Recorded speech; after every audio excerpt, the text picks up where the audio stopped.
One of my favorite things about football is that none of us ever knows when we're watching a moment we'll remember for the rest of our lives. Sometimes it's a game winning touchdown, sometimes it's a spectacular catch, sometimes it's simply watching one of your favorite players do something only they can do.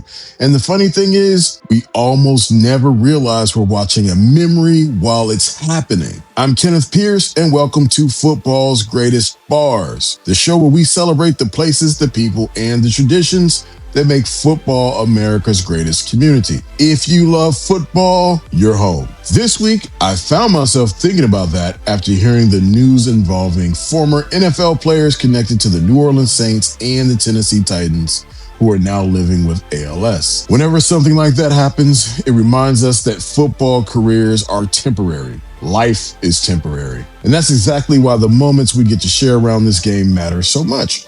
Think about the players we enjoy watching today.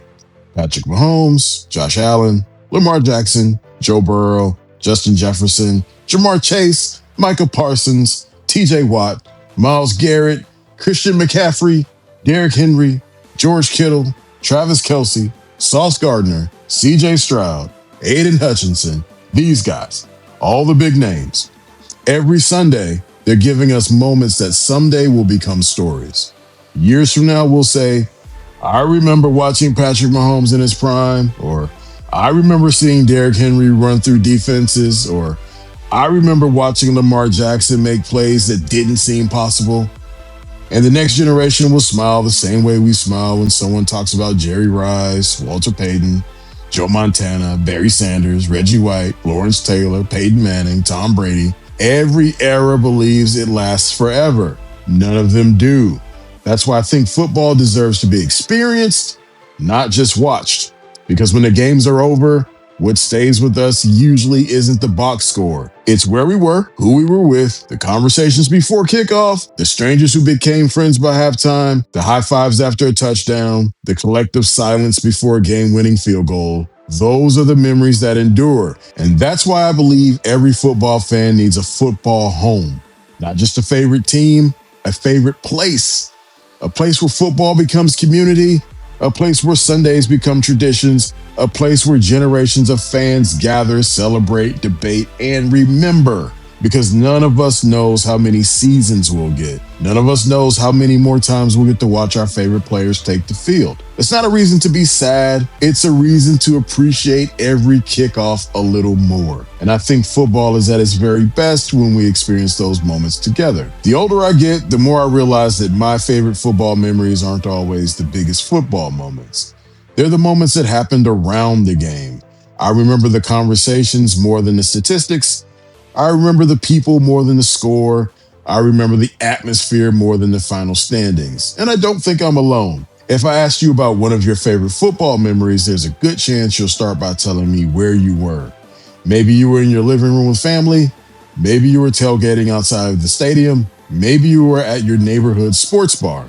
Maybe you were traveling to see your team on the road. Location is part of the memory. People are part of the memory. The experience becomes inseparable from the game itself. That's why football is different from almost every form of entertainment. When your favorite television show ends, you remember the episode. When your favorite movie ends, you remember the ending.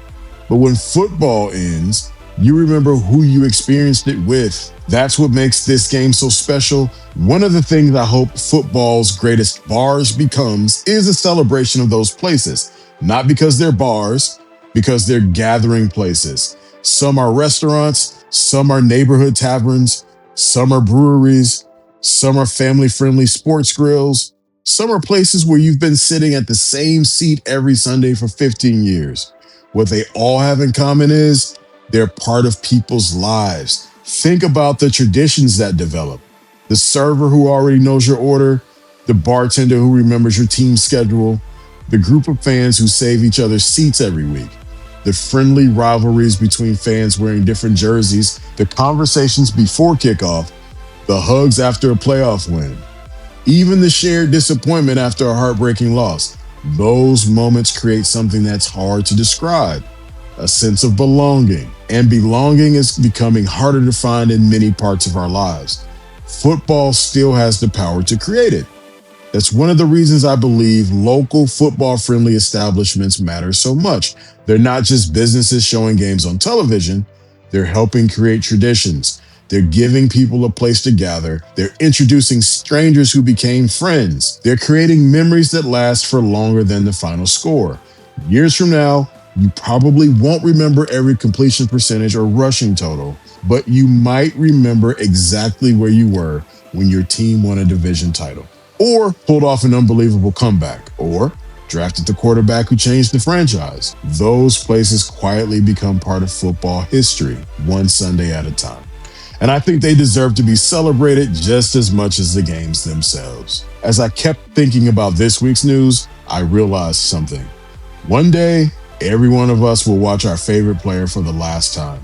We just don't know when that last time happens. One day, Patrick Mahomes will play his final game. Josh Allen will. Lamar Jackson will. Joe Burrow will. Justin Jefferson, Jamar Chase, Myles Garrett, Micah Parsons, TJ Watt, Christian McCaffrey, Derrick Henry, Travis Kelce, George Kittle. Every player we admire today will eventually become part of football history. And someday, we'll watch our favorite team for the last time too. Not because the team disappears, but because there will come a Sunday when we are no longer able to gather with the people we've always watched football with. Maybe a parent won't be there anymore. Maybe a lifetime friend has moved away. Maybe the place where you've watched football games for years closes its doors. Maybe life simply changes. That's why I think it's important to appreciate football while we're living it, not just when we're looking back on it. This week's news about former NFL players living with ALS is a reminder that football careers are measured in seasons, but football relationships are often measured in lifetimes.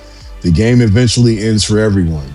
The community doesn't have to. That's the vision behind football's greatest bars. Yes, we do want to help football fans discover great places to watch games, but the real vision is much bigger than that. We want to help create football homes, places where fans of every NFL team know they'll be welcomed. Places where road fans can walk in wearing their team's color and immediately find people who understand why this game matters so much. Places where a rookie fan can become a lifelong fan. Places where families can begin a tradition that lasts for generations. Because at the end of the day, football has never really been about the 60 minutes on the field.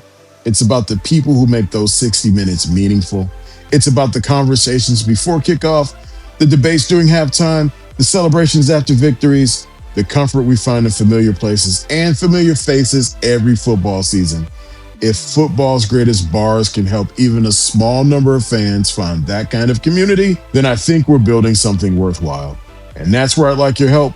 Tell me more about your football home. It could be a sports bar, a neighborhood restaurant, a local pub, a family tradition in someone's basement, or even your own living room. Where do you watch football and what makes that place so special? Those are the stories I want this series to tell. If you've enjoyed today's episode, please subscribe and join us every Friday for football's greatest bars, where we celebrate football fans, football-friendly establishments, and the communities that make the NFL more than just a game. Until next time, enjoy every season, enjoy every Sunday, and most importantly, enjoy the people you get to share it with.